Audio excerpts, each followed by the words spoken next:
प्यारे बच्चों, व्याकरण पढ़ते हुए अब हम शब्द रचना पर आ गए हैं। पता है तुम्हें, सबसे पहले मैंने first, second, third, fourth chapter तक पढ़ाया। उसके बाद व्याकरण छोड़ दिया था एक इकाई परीक्षा लेकर के। खंड घा के अंतर्गत पत्र लेखन, संवाद लेखन, विज्ञापन लेखन और अनुच्छेद लेखन करवाया। अब वो कंप्लीट हो गया है, खंड घा एक तरह से पूरा हो गया है। अब अपने पास कॉपी में लिखकर रख लेना संभाल करके। अर्धवार्षिक परीक्षा के अंतर्गत निर्धारित किया गया व्याकरण का 8 पार्ट है। तो व्याकरण के 8 पार्ट में से 4 कंप्लीट है, 5वां मैं पढ़ा रही हूँ। ये जब हमारी ऑनलाइन क्लास चली थी तो वहाँ 8C में पढ़ाया भी है, 8B में भी पढ़ाऊँगी और सर अपनी क्लास में भी पढ़ा देंगे। पर अभी एक वीडियो डाल रही हूँ, अगर वहाँ नहीं समझ में आया हो कुछ तो यहाँ समझना है अच्छी तरह से। और एक्सरसाइज जो है, होमवर्क तुम्हें ऑनलाइन टीचिंग क्लास के अंतर्गत असाइनमेंट में दिया गया है, वहाँ से तुम्हें होमवर्क कंप्लीट करना है। अब गूगल क्लासरूम में कोई भी क्वेश्चन नहीं पोस्ट किया जाएगा। क्लियर? ठीक है बेटा। अब आते हैं टॉपिक पर। शब्द रचना, वर्ड फॉर्मेशन।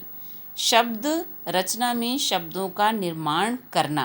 कैसे करते हैं शब्दों का निर्माण पता है?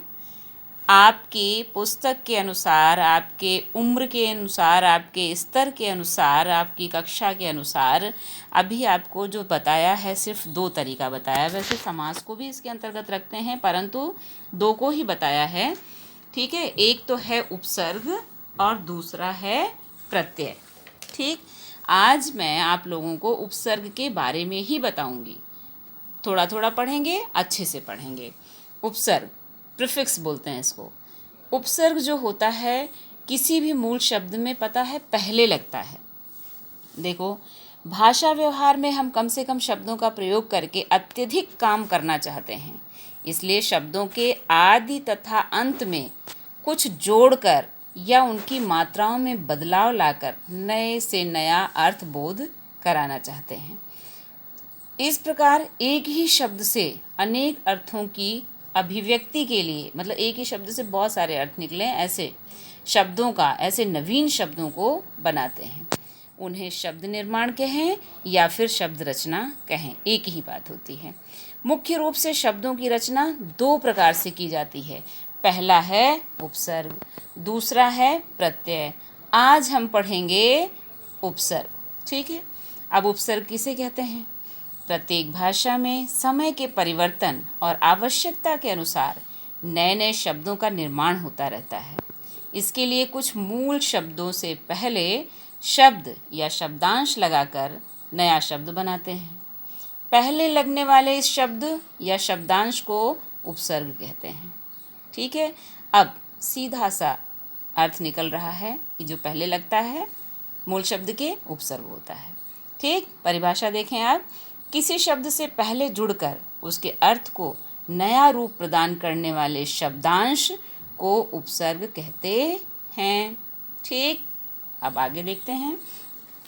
जैसे यहाँ पर खुशबू लिखा है ना, खुशबू मूल शब्द है बू, से पहले खुश लिखा है, उर्दू का है। शब्द लगाकर नया शब्द खुशबू बनाया गया है।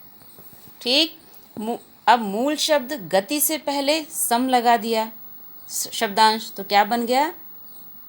गति से पहले तो संगति हो गया, गीत से पहले संगीत हो गया। तो इस तरह से खुश और सम जो है वो उपसर्ग है। बच्चों, उपसर्ग की विशेषता क्या होती है पता है?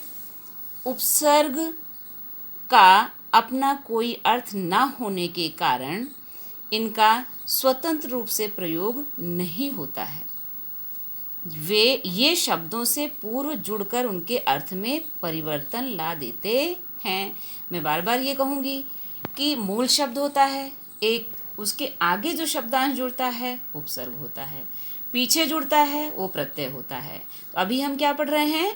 उपसर्ग, उप में आगे आगे। ठीक है, हिंदी में 5 प्रकार के उपसर्गों का प्रयोग किया जाता है। कैसे? संस्कृत के उपसर्ग, हिंदी के उपसर्ग, अरबी फारसी के उपसर्ग, उर्दू के भी होते हैं। ठीक है, और उसके बाद अंग्रेज़ी के उपसर्ग, संस्कृत के अव्यय होते हैं जो उपसर्गों के रूप में प्रयोग में लाए जाते हैं। यहाँ मैं थोड़ा सा एग्जाम्पल देती हूँ तुम्हारे सामने ताकि अच्छी तरह से क्लियर हो जाए।